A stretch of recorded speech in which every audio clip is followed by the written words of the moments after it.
नमस्कार दोस्तों, किस्से कहानियां में आपका एक बार फिर स्वागत है। प्रस्तुत है रविंद्रनाथ ठाकुर की लिखी हुई कहानी एक रात। एक ही पाठशाला में सुरबाला के साथ पढ़ा हूँ और बहू बहू खेला हूँ। उसके घर जाने पर सुरबाला की माँ मुझे बड़ा प्यार करती और हम दोनों को साथ बिठाकर कहती, वाह कितनी सुंदर जोड़ी है। छोटा था किंतु बात का अभिप्राय प्रायः समझ लेता था। सुरबाला पर अन्य सर्वसाधारण की अपेक्षा मेरा कुछ विशेष अधिकार था। यह धारणा मेरे मन में बद्धमूल हो गई थी। इस अधिकार मद से मत्त होकर उस पर मैं शासन और अत्याचार ना करता हूँ, ऐसी बात न थी। वह भी सहिष्णु भाव से हर तरह से मेरी फरमाइश पूरी करती और दंड वहन करती। मोहल्ले में उसके रूप की प्रशंसा थी, किंतु बर्बर बालक की दृष्टि में उस सौंदर्य का कोई महत्व नहीं था। मैं तो बस यही जानता था कि सुरबाला ने अपने पिता के घर में मेरा प्रभुत्व स्वीकार करने के लिए ही जन्म लिया है, इसीलिए वह विशेष रूप से मेरी अवहेलना की पात्री है। मेरे पिता चौधरी जमींदार के नायब थे। उनकी इच्छा थी मेरे काम करने योग्य होते ही मुझे जमींदारी सरिश्ते का काम सिखाकर कहीं गुमाश्तागिरी दिलाने, किंतु मैं मन ही मन इसका विरोधी था। हमारे मोहल्ले के नील रतन जिस तरह भागकर कलकत्ता में पढ़ना लिखना सीखकर कलेक्टर साहब के नाजिर हो गए थे, उसी तरह मेरे जीवन का लक्ष्य भी अत्युच्च था। कलेक्टर का नाजिर ना बन सका तो जजी अदालत का हेड क्लर्क हो जाऊंगा। मैंने मन ही मन यह निश्चय कर लिया था। मैं हमेशा देखता कि मेरे पिता इन अदालत जीवियों का बहुत सम्मान करते थे। उनके अवसरों पर मछली तरकारी रुपए पैसे से उनकी पूजा अर्चना करनी पड़ती। यह बात भी मैं बाल्यावस्था से ही जानता था। इसलिए मैंने अदालत के छोटे कर्मचारी, यहाँ तक कि हरकारों को भी अपने हृदय में बड़े सम्मान का स्थान दे रखा था। ये हमारे बंगाल के पूज्य देवता थे। 33 कोटि देवताओं के छोटे छोटे नवीन संस्करण। कार्य सिद्धि लाभ के संबंध में स्वयं सिद्धिदाता गणेश की अपेक्षा इनके प्रति लोगों में आंतरिक निर्भरता कहीं अधिक थी। अतएव पहले गणेश को जो कुछ प्राप्त होता था वह आजकल इन्हें मिलता है। नील रतन के दृष्टांत से उत्साहित होकर मैं एक दिन विशेष सुविधा पाकर कलकत्ता भाग गया। पहले तो गांव के एक परिचित व्यक्ति के घर ठहरा। उसके बाद पढ़ाई के लिए पिता से भी थोड़ी बहुत सहायता मिलने लग गई। पढ़ना लिखना नियम पूर्वक चलने लगा। इसके अतिरिक्त मैं सभा समितियों में भी योग देता। देश के लिए प्राण विसर्जन करने की तत्काल आवश्यकता है, इस विषय में मुझे कोई संदेह न था। किंतु यह दुसाध्य कार्य किस प्रकार किया जा सकता है, यह मैं नहीं जानता था। न ही इसका कोई दृष्टांत ही दिखाई पड़ता था। पर इससे मेरे उत्साह में कोई कमी नहीं आई। हम देहाती थे, कम उम्र में ही प्रौढ़ बुद्धि रखने वाले। कलकत्ता वालों की तरह हर चीज का मजाक उड़ाना हमने नहीं सीखा था। इसलिए हम लोग चंदे की किताब लेकर भूखे प्यासे दोपहर की धूप से दर दर भीख मांगते फिरते, किनारे खड़े होकर विज्ञापन बांटते, सभा स्थल में जाकर बेंच कुर्सी लगाते, दलपति के बारे में किसी के कुछ कहने पर कमर बांधकर मारपीट करने पर उतारू हो जाते।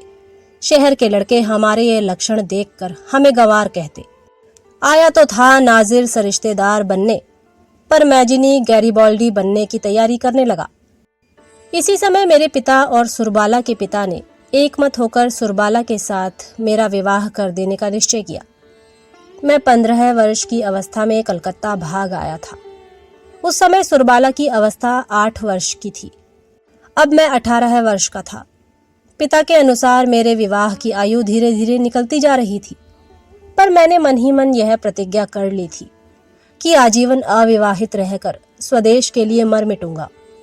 मैंने पिताजी से कहा, पढ़ाई पूरी किए बिना मैं विवाह नहीं कर सकता। 2-4 महीने के बाद ही खबर मिली कि वकील रामलोचन बाबू के साथ सुरबाला का विवाह हो गया। मैं तो पतित भारत की चंदा वसूली के काम में व्यस्त था। मुझे यह समाचार अत्यंत तुच्छ मालूम पड़ा। एंट्रेंस पास कर लिया था। फर्स्ट ईयर आर्ट्स में जाने का विचार था कि तभी पिताजी की मृत्यु हो गई। परिवार में मैं अकेला नहीं था, माता थी और 2 बहनें। अतएव कॉलेज छोड़कर काम की तलाश में निकलना पड़ा। बहुत कोशिशों के बाद नोआखाली डिवीजन के एक छोटे से शहर के एंट्रेंस स्कूल में असिस्टेंट मास्टर का पद मिला। सोचा मेरे उपयुक्त काम मिल गया। उपदेश तथा उत्साह प्रदान करके प्रत्येक विद्यार्थी को भावी भारत का सेनापति बना दूंगा। काम आरंभ कर दिया। देखा भारतवर्ष के भविष्य की अपेक्षा आसन्न इम्तिहान की चिंता कहीं ज्यादा की जाती थी। छात्रों को ग्रामर और अलजेब्रा के बाहर की कोई बात बताते ही हेडमास्टर नाराज हो जाते। तो एक महीने में मेरा उत्साह ठंडा पड़ गया। हमारे जैसे प्रतिभाहीन लोग घर में बैठकर तो अनेक प्रकार की कल्पनाएं करते रहते हैं, पर अंत में कर्म क्षेत्र में उतरते ही कंधे पर हल्का बोझ ढोते हुए, पीछे से पूंछ मरोड़ी जाने पर भी सिर झुकाए सहिष्णु भाव से प्रतिदिन खेत गोड़ने का काम कर संध्या को भरपेट चारा पाकर ही संतुष्ट रहते हैं। फिर कूद फांद करने का उत्साह नहीं बचता। आग लगने के डर से एक ना एक मास्टर को स्कूल में ही रहना पड़ता। मैं अकेला था, इसलिए यह भार मेरे ही ऊपर आ पड़ा। स्कूल के बड़े आठचाला से सटी हुई एक झोपड़ी में मैं रहता। स्कूल बस्ती से कुछ दूर एक बड़ी पुष्करणी के किनारे था।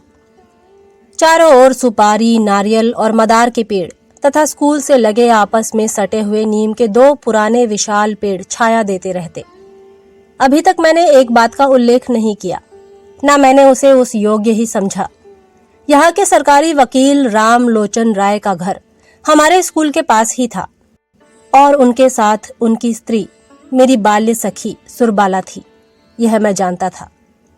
रामलोचन बाबू के साथ मेरा परिचय हुआ। सुरबाला के साथ मेरा बचपन में परिचय था। यह रामलोचन बाबू जानते थे या नहीं, मैं नहीं जानता। मैंने भी नया परिचय होने के कारण उस विषय में कुछ कहना उचित ना समझा। यही नहीं, सुरबाला किसी समय मेरे जीवन के साथ किसी रूप में जुड़ी हुई थी, यह बात मेरे मन में ठीक तरह से उठी ही नहीं। एक दिन छुट्टी के रोज रामलोचन बाबू से भेंट करने उनके घर गया था। याद नहीं किस विषय पर बातचीत हो रही थी, शायद वर्तमान भारतवर्ष दुर्व्यवस्था के संबंध में। यह बात न थी कि वे उसके लिए विशेष चिंतित और उदास थे, किंतु विषय ऐसा था कि हुक्का पीते पीते उस पर 1-1.5 घंटे तक यूं ही शौकिया दुख प्रकट किया जा सकता था। तभी बगल के कमरे में चूड़ियों की हल्की सी खनखनाहट, साड़ी की सरसराहट और पैरों की भी कुछ आहट सुनाई पड़ी। मैं अच्छी तरह समझ गया कि जंगले की संध से कोई कौतूहल पूर्ण आंखें मुझे देख रही हैं। मुझे तत्काल वे आंखें याद ही आई। विश्वास, सरलता और बाल सुलभ प्रीति से छलछलाती 2 बड़ी बड़ी आंखें, काली काली पुतलियां, घनी काली पलकें और स्थिर स्निग्ध दृष्टि। सहसा मेरे हृत्पिंड को मानो किसी ने अपनी कड़ी मुट्ठी में भींच लिया। वेदना से मेरा अंतर झंझना उठा। लौटकर घर आ गया, किंतु वह व्यथा बनी रही। पढ़ना लिखना जो भी करता, किसी तरह मन का भार दूर ना हो पाता। शाम के समय मैं कुछ शांत चित्त होकर सोचने लगा कि आखिर ऐसा हुआ क्यों। उत्तर में मन बोल उठा, तुम्हारी वह सुरबाला कहाँ गई? मैंने कहा, मैंने तो उसे स्वेच्छा से ही छोड़ दिया था, वह क्या मेरे लिए ही बैठी रहती? मन के भीतर से कोई बोला, उस समय जिसे चाहते ही पा सकते थे, अब उसे सिर पटक कर मर जाने पर भी एक बार देखने तक का अधिकार तुम्हें नहीं मिल सकता। बाल्यावस्था की वह सुरबाला तुम्हारे कितने ही निकट क्यों न रहे, चाहे तुम उसकी चूड़ियों की खनक सुनते रहो, उसके बालों की सुगंध की महक पाते रहो, किंतु तुम्हारे बीच में एक दीवार बराबर बनी रहेगी। मैंने कहा, जाने भी दो, सुरबाला मेरी कौन है? उत्तर मिला, आज सुरबाला तुम्हारी कोई नहीं है, लेकिन सुरबाला तुम्हारी क्या नहीं हो सकती थी? सच बात है, सुरबाला मेरी क्या नहीं हो सकती थी, जो मेरी सबसे अधिक अंतरंग, सबसे निकटवर्तिनी, मेरे जीवन के समस्त सुख दुख की सहभागिनी हो सकती थी। वह अब इतनी दूर, इतनी पराई हो गई है कि आज उसको देखना और बात करना भी अपराध है। उसके विषय में सोचना पाप है। और यह रामलोचन ना जाने कहां से आ गया। बस 2-1 रटे रटाए मंत्र पढ़कर सुरबाला को पलक मारते ही एक झपटरे में धरती के और सब लोगों से छीन ले गया। रामलोचन के घर की दीवारों में जो सुरबाला थी, वह रामलोचन की भी अपेक्षा मेरी अधिक थी। यह बात मैं किसी भी प्रकार मन से नहीं निकाल पाता था। शायद यह बात असंगत थी, फिर भी अस्वाभाविक नहीं थी। तब से और किसी भी काम में मन नहीं लग सका। दोपहर के समय क्लास में जब छात्र गुनगुनाते रहे, बाहर सन्नाटा छाया रहता, नीम की निम्बोलियों की महक होती, तब भीतर कुछ होता, मन कुछ चाहता, मगर उसका रूप साफ न होता। स्कूल की छुट्टी होने पर अपने बड़े कमरे में अकेले मन ना लगता, लेकिन यदि कोई मिलने चला आए तो भी मन बड़ा अझेल हो जाता। संध्या समय पुष्करणी के किनारे सुपारी नारियल के वृक्षों की अर्थहीन मरमर ध्वनि सुनते सुनते सोचता, मनुष्य समाज एक जटिल भ्रमजाल है। ठीक समय पर ठीक काम करना किसी को नहीं सूझता, बाद में अनुपयुक्त समय पर अनुचित वासना लेकर अस्थिर होकर मर जाता है। तुम्हारे जैसा आदमी सुरबाला का पति होकर आजीवन बड़े सुख से रह सकता था। तुम तो होने चले थे गैरीबाल्डी और अंत में हुए एक देहाती स्कूल के असिस्टेंट मास्टर, और रामलोचन राय वकील विवाह करके सरकारी वकील बनकर अच्छा खासा रोजगार करने लगा। जिस दिन दूध में धुएं की बू आती वह सुरबाला को डांट देता, और जिस दिन उसका मन प्रसन्न रहता उस दिन सुरबाला के लिए गहने बनवा देता। अपने मोटी थुलथुली देह पर अचकन डाले वह परम संतुष्ट रहता। वह कभी भी तालाब के किनारे बैठकर आकाश के तारों की ओर देखता हुआ आहें भरते हुए शाम नहीं गुजारता। एक बड़े मुकदमे में रामलोचन कुछ दिन के लिए बाहर गया हुआ था। अपने स्कूल भवन में मैं जिस तरह अकेला था, शायद उस दिन सुरबाला भी अपने घर में उसी तरह अकेली थी। मुझे याद है, उस दिन सोमवार था। सवेरे से ही आकाश में बादल थे। 10 बजे से टप टप बारिश शुरू हो गई थी। आकाश की दशा देखकर हेडमास्टर ने जल्दी छुट्टी कर दी। काले काले मेघ सारे दिन आकाश में घूमते रहे। दूसरे दिन तीसरे पहर से मूसलाधार बारिश शुरू हो गई और आंधी चलने लगी। ज्यों-ज्यों रात होने लगी, बारिश और आंधी का वेग भी बढ़ने लगा। पहले पुरवैया चल रही थी, फिर उत्तर तथा उत्तर पूर्व की ओर से हवा बहने लगी। उस रात सोने का प्रयत्न करना व्यर्थ था। ख्याल आया, इस दुर्योग के समय सुरबाला घर में अकेली है। हमारा स्कूल भवन उनके घर की अपेक्षा कहीं अधिक मजबूत था। कई बार मन में आया, उसे स्कूल भवन में बुला लाऊं और मैं पुष्करणी के किनारे रात बिता लूं, किंतु किसी भी तरह तय नहीं कर पाया। रात 1-1.5 पहर गई होगी कि सहसा बाढ़ आने की आवाज सुनाई पड़ी। समुद्र बढ़ा आ रहा था। घर से बाहर निकला, सुरबाला के घर की ओर चला। रास्ते में अपनी पुष्करणी का किनारा पड़ा। वहां तक आते आते पानी मेरे घुटनों तक पहुंच गया था। मैं ज्यों ही किनारे पर जाकर खड़ा हुआ, त्यों ही एक और तरंग आ पहुंची। हमारे तालाब के किनारे का एक हिस्सा लगभग 10-11 हाथ ऊंचा था। जिस समय मैं किनारे पर चढ़ा, उसी समय विपरीत दिशा से एक और व्यक्ति भी चढ़ा। व्यक्ति कौन था, यह सिर से लेकर पैर तक मेरी संपूर्ण अंतरात्मा समझ गई थी, और उसने भी मुझे पहचान लिया था, इसमें मुझे संदेह नहीं। और तो सब कुछ डूबा हुआ था। केवल 5-6 हाथ के उस द्वीप पर हम दोनों प्राणी आकर खड़े हुए थे। प्रलय काल था। आकाश से तारे गायब, धरती के सब प्रदीप बुझे हुए थे। उस समय कोई बात करने में भी हानि नहीं थी, किंतु एक भी शब्द ना निकला।